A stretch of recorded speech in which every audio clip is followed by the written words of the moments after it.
Hai semuanya, selamat datang di segmen analisa. Kembali kita update terkait dengan berita dari Putri Aryani yang saat ini sudah dalam perjalanan pulang ke Indonesia.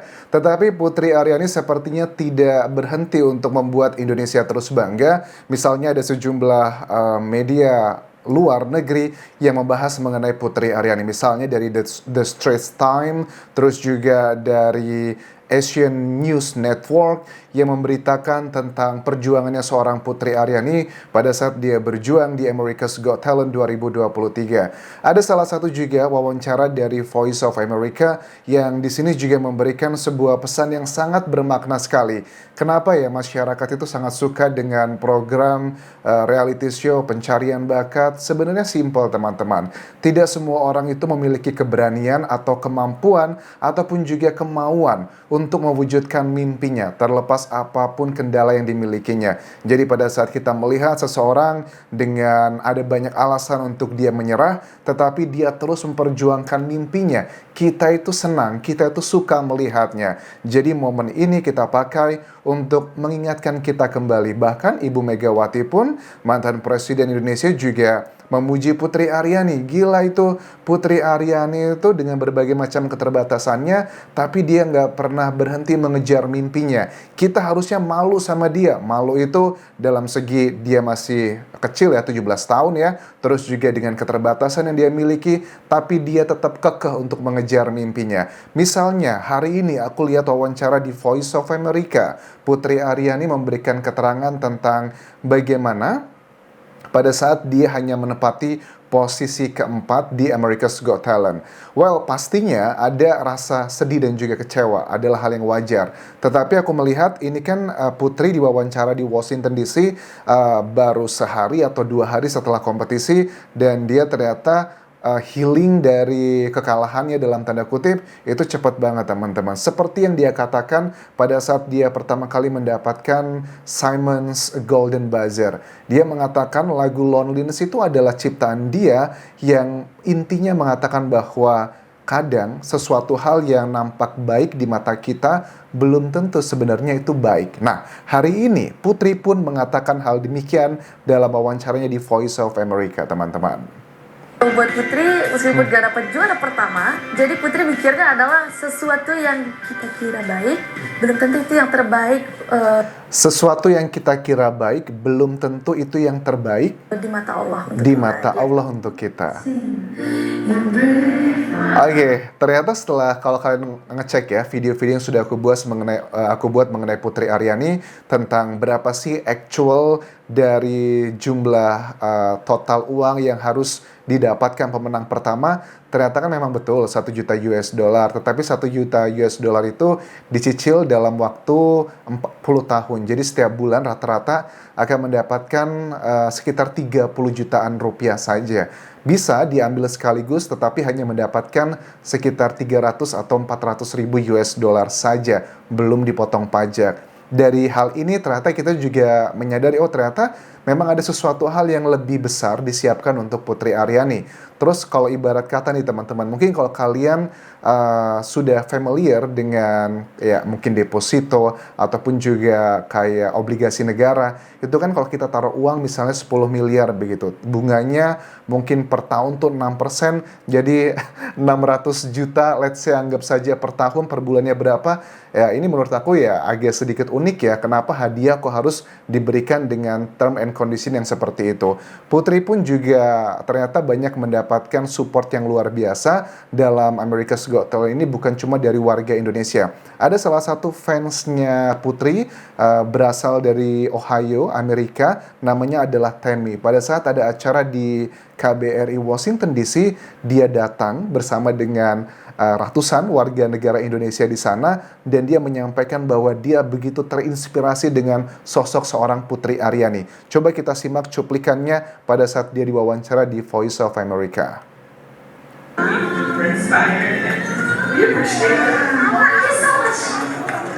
It takes 8 hours to drive to DC.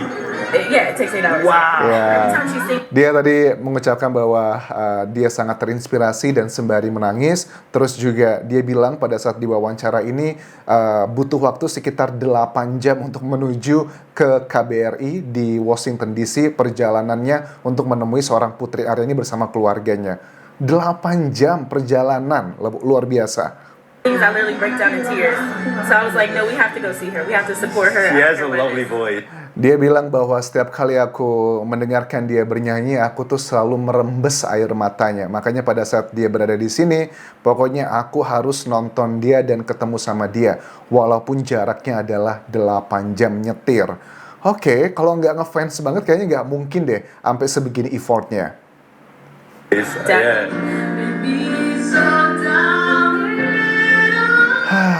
Emang keren sekali. Jadi nggak sia-sia ya bahwa perjuangan Putri walaupun hanya menempati posisi keempat, tetapi seperti kata Howie bahwa kalau ini hanyalah kompetisi bernyanyi, kamu adalah juaranya Putri. Tetapi karena ini kompetisi juga dari berbagai macam talent, ya tergantung dari Amerika gitu. Ini lucky atau unlucky, keberuntungan aja yang dikatakan Howie. Awalnya kan banyak dihuin sama penonton di studio, tetapi sekarang setelah kita melewati masa itu, kita mendigest, kita mencerna dengan baik.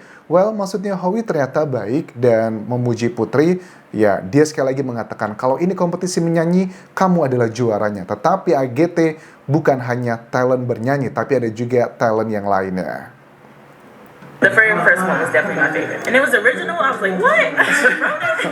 Pada saat ditanya apa lagu favorit yang paling dia suka pada saat di AGT dari fans dari Amerika ini, dia bilang adalah lagu yang pertama, yang original dia tulis sendiri, which is itu adalah lagu Loneliness. Wow, ini jarang ya. Biasanya kan orang-orang tuh kalau suka sama lagu, ya lagu biasa sudah populer. Tetapi ternyata lagu Loneliness itu banyak dikagumi juga. Nggak heran, views-nya di YouTube itu aku yakin total dari reaksi dari channelnya AGT ataupun Putri Aryani itu sudah ratusan juta views total secara keseluruhan. Terus juga belum di Spotify ataupun di TV, di radio, dan itu juga merupakan salah satu sumber pendapatan untuk seorang pencipta lagu, yakni adalah Putri Aryani. Dan aku yakin nilainya udah bukan 100-200 juta lagi, tetapi sudah nilainya miliar. Walaupun kemarin aku sudah bahas berapa totalnya ya, kalau 7 triliun tidak lah ya, tapi kalau miliaran itu masuk akal teman-teman. Lanjut lagi, di sini juga Putri menyampaikan sesuatu hal terkait dengan sesuatu hal mengenai keterbatasan dia dalam penglihatannya. Putri bilang bahwa dia itu tidak denial, dia memang mengakui dia memiliki disability atau ketidakmampuan dalam hal melihat, tetapi itu bukanlah sebuah penghalang untuk saya terus berkarya. Putri disability itu label, mungkin bukan Putri denial. Putri nggak pernah denial kalau Putri memang disability, tapi kadang-kadang label itu bisa jadi stereotype. Oke, bagian pertama ini aku suka. Dia sudah acceptance, menerima. Karena pada saat seseorang itu berdamai dengan kondisi yang kita miliki, tahapan pertama adalah menerima dulu, apapun itu. Misalnya seperti Putri. Putri mengatakan bahwa saya itu tidak denial, saya memang mengakui bahwa saya tidak bisa melihat. Itu tahapan pertama cara kita berdamai. Mungkin juga buat teman-teman yang diberikan cobaan sama Tuhan dengan berbagai macam hal, tahapan pertama berdamai dengan diri adalah menerima apa yang tidak kita suka tersebut. Well, like or dislike, itu adalah keputusan dari Tuhan ya, yang nggak bisa kita ganggu-gugat. Dan itu challenge terbesar Putri sebelum AGT.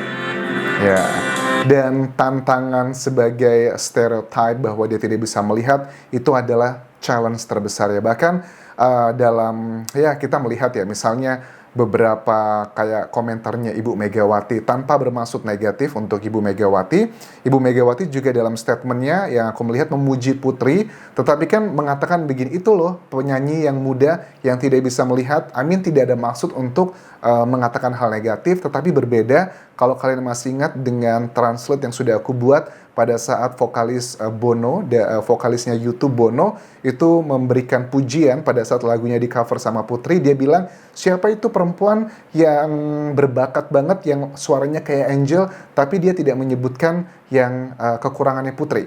Amin, ini bukan tentang benar atau salah, tetapi ini tentang budaya saja. Aku yakin Ibu Megawati tidak ada maksud untuk menghina Putri, tapi itu adalah hal yang lumrah saja, dan untuk sebagian orang kadang kita itu ngelihatnya biasa-biasa aja, tapi putri yang mengalaminya itu nggak suka kalau dilabelin dengan putri yang mana. Itu loh putri yang tidak bisa melihat. No, dia nggak suka seperti itu, tapi dia lebih suka dilabelin dengan putri yang mana. Oh, putri yang lagu Loneliness, atau putri yang juara di AGT, atau putri yang nyiptain A, B, C, dan D. Putri aku tangkap lebih suka dilabeli, disebut dengan seperti itu, dibandingkan dilabeli dengan ketidakmampuan dia dalam melihat. So, I hope you understand my point. Bukan berarti ini adalah hal yang sangat negatif. It takes time ya untuk merubah budaya, karena di Indonesia like or dislike ini menjadi sesuatu hal yang kebiasaan, dan bagi mereka yang memiliki hal tersebut seperti putri nggak suka sebenarnya dilabeli dengan hal seperti itu. Lebih baik putri dilabeli putri yang mana, itu loh putri yang AGT, itu lebih menyenangkan untuk hati seorang Putri Aryani. Thank you very much for watching this video, dan terakhir jangan lupa subscribe channel YouTube ini, follow Instagram dan juga Facebook pageku di Anjas Asmara. Sampai jumpa.